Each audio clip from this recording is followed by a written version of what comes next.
Jedi's hurting. Watch it. Your turn. We'll win easy. Stim BD. We have to stop him.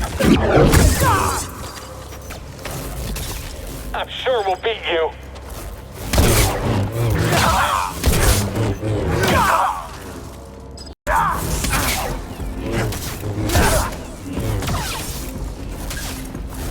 Get up here! Hurry! Get the enemy! Hey guys, it's Evergreen. I know it's been a while since I've been on, making videos and whatnot, but between work, stonks, just basic life, I find myself struggling to make videos just because lack of time, not enough time to rest. So I'm trying to get these out there, but anyways, due to the rise in people playing and watching shows and revisiting the Star Wars franchise, today I want to take a look back at one of the best Star Wars games out there, and that's Star Wars Jedi Fallen Order. And honestly, this is like the best Star Wars game to come out within many years. And like, we've been in a long drought. We've gotten really shit games such as the new Battlefront games, which, let's be honest, the second one has gotten a little bit better, but it's nothing like it used to be where they were pumping out games that were decent. This game, it hits on a different level. So thanks to Respawn, like, they did a great job. So I personally love this game, and I just wanted to share my feelings with you guys today. So let's kick it off by talking about story. So the game takes place in like two different timelines.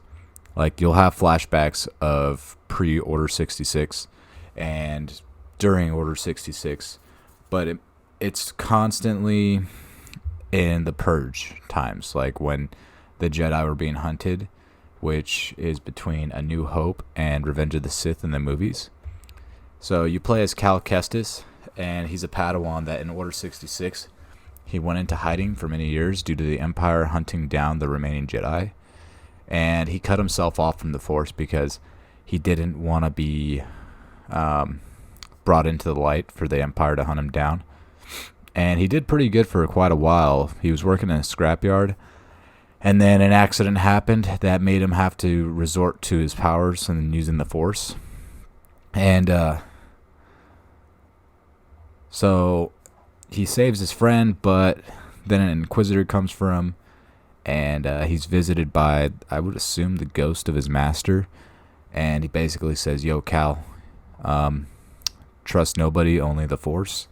And that's when the tram that he's on, I guess you could call it, comes to a stop. He meets his first Inquisitor of many, and the friend that he spent his time with and got to know, and he also saved, ends up dying because he just sacrifices himself, and it wasn't really necessary because it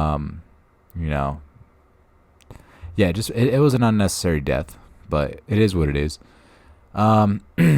So that's what starts the whole entire journey.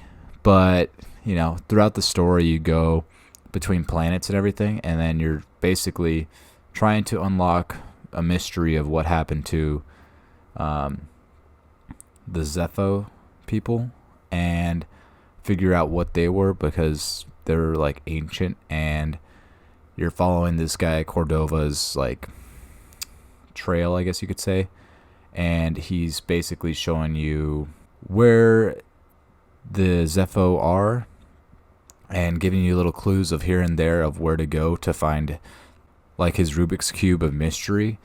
So it's a great game because each planet has a very unique story. You go to Kashyyyk and you experience the Empire getting their ass kicked. But then you go to places like Zepho, where the native people are just in suffering. So it's not like the Empire just takes control of everything in the story, and it's not like that they just get their ass handed all the time. But the Empire is nowhere to be found on Dathomir, because there are a bunch of crazy motherfuckers there. So the story has been based around finding the Jedi, but honestly, it brings a lot more context to the Star Wars universe. And there's many times in the game that make your jaw drop or your heart stop just because of like the intensity or just like, oh my god, that was not expected moments. It's a fantastic story that can force grip the player if they want to get lost. And honestly, if you're looking for a Star Wars game that has a very gripping story, has awesome gameplay, has great mechanics, because I've learned that most of the mechanics that are in this game are mechanics that are in a lot of the games that I like. Like, I've recently been playing Control, and I really enjoy Control. Ghost of Tsushima. Basically, that Metro way of gameplay where you find an area, you can't access it, so you got to go somewhere else. You get the ability or whatever in order to progress, and then you can go back, and then it progresses the story because you had to have that ability or object to go further. And I feel like that gameplay, it gives you a reason to constantly be looking around, and I really enjoy it. So I think that the mechanics that they chose for this game are very fitting. They fit the game very well. And honestly, the gameplay in this game, I really love it. Like, there's a lot of ways to fight enemies in this game, and it's kind of cool because like you'll catch yourself doing some really cool stuff later on in the story as you get more abilities and everything.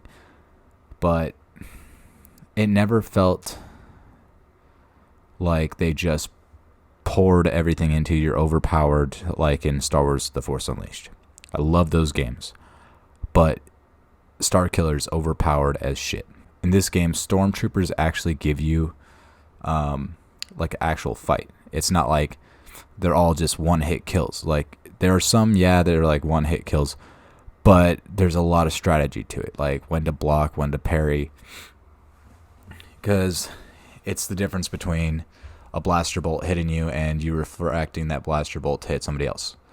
And especially fighting like the larger animals that where you block, it just does a little bit of damage to them. That's where it gets different. That's where the fighting becomes more challenging because it's more based off of dodging at that point. So the gameplay in itself, I found very, very fun. I found it very exciting because it didn't feel like I was overpowered and I just mowed through guys. I felt like there was an actual challenge to the game. And as far as like the puzzles throughout the game to figure out how to make things line up the way you need to, there was times that it was very difficult to understand what was happening, but once I understood what was going on, I was like, oh, I feel like a dumbass now. So in layton's terms, this game, it has great mechanics. It has a great storyline. It has moments that make you go, holy shit, I can't believe they did that in this game. And the gameplay is top notch. Like, if you're a Souls player, you can put this game in the hardest difficulty and you'll probably breeze through it. I started out on the second hardest difficulty, and that was my first run through, and there's moments where I would be in a boss fight and it got brutal, but I did get through the game on the second hardest difficulty, my first run through. And while I was recording gameplay for this, I did put it at the easiest, second to easiest, because it has been some time since I played the game, and I wanted to play the game with all the new free DLC that they included, such as the lightsaber, the red lightsaber, and also an Inquisitor outfit for Cal, as well as the meditation training areas. Those are all new things, and I do enjoy the new add-ons. I wish that they would make a DLC, because I really, really want to see more of this game and more like offerings. Like, even if they did a small DLC for Seer, that would be great. I would love to play as her and get a little bit of her backstory. But as far as I know, they haven't done anything yet for the game, and I believe that they said they weren't going to do DLC. As far as pricing goes, right now the game is on Game Pass, so you can play it for free. And if you're looking for a Star Wars game and you don't know what to play, this is definitely on the top 5. And if you're, on PlayStation and you can find this game on sale, I'd say if you can pay $20 or so, I think that's a fair price. But give me a second. I'll look it up right now on my PlayStation app to see what it's worth. Alright, so currently the game is $60 still on PlayStation 4. Now, however, if you have Game Pass, or not Game Pass, EA Play, you don't have to pay for the game. Now, the questions that you have to ask yourself would include, do I like EA games? Because on EA Play, you can get pretty much all the Battlefield games, Crisis games, Dead Space games, some sports games, Need for Speed games, and of course Star Wars games. So the question you got to ask yourself is, are the benefits of joining EA Play, which, yeah, I'll still agree that EA is the worst company out there that makes games. Next up would be Bethesda. But if you're one of those people that play more of these types of games, then it might be beneficial for you to just pick it up. I think it's $30 a year, which is not a bad deal. And you get all these games. So, and you can give them a try, see if you like them. And if you don't like them, then you just delete them. There's always going to be a game for somebody. That's my takeaway. So, I'd like to emphasize the customization stuff, because you can change the way your ship looks. You can change the way Cal looks, such as what his outfit is, and he also has a poncho at some point. You don't have to wear a poncho. I prefer not wearing the poncho, but it's there. And you can change what BD1 looks like, so there's that too. And the customization on your lightsaber, there's a lot of options. It may seem very small, from everything from the way the emitter looks, to the hilt, to the switch, to the actual blade color. There is a lot going on with the lightsabers. Now, you don't get as many options when you first start up, but you get them throughout the game whenever you find the little boxes and you open them up. Now, I was playing on New Game Plus for the most part, so I didn't have to deal with those boxes anymore, but that is there for people that are into that type of stuff. Now, the cool thing is when you're in cutscenes, your lightsaber looks the way that you customize it to be. It's not like it just jumps back to the generic version that you get in the beginning of the game. So I do appreciate that little bit of extra that they put into the game, because they could have just made it where it was just CGI. They didn't have to make it in-game cutscenes, and I really appreciate that. So that is my review for Star Wars Fallen Order. I know it was a little bit jumbled, but when it comes to games like this, and I have such a passion for it, I don't know where to start, and I don't really know what the best part is to talk about, because in reality, to me, it's all really good. They're all great parts. So yeah, I recommend this game. I really do.